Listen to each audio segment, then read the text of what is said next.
राज्याची अतिशय वाईट अवस्था आहे। या राज्यामध्ये विरोधी पक्ष ठेवला नाही भाजपनं, या दोघांना घेऊन, आणि ज्या दोघांना घेतलं त्यांना पण ठेवलं नाही। म्हणजे मित्र पक्ष पण गायब, विरोधी पक्ष पण गायब, आता फक्त भाजप आहे। भाजप शिवाय आता या राज्यात देशामध्ये काही होऊ शकत नाही।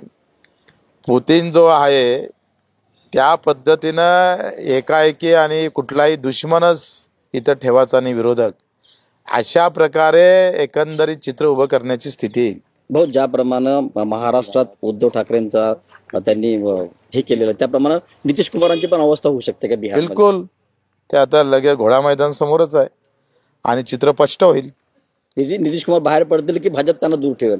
भाजप अशी व्यवस्था आणून ठेवेल बाहेर। कसं आहे, भाजप हा जो पार्टी आहे ना, हे बिलकुल माहीत पडत, दंडा नाही मारत, पण दंडा न मारता जे जखम करण्याचा जो प्रकार आहे, म्हणजे वरतून घाव दिसणार नाही पण अंदरून पोखरून टाकल्याशिवाय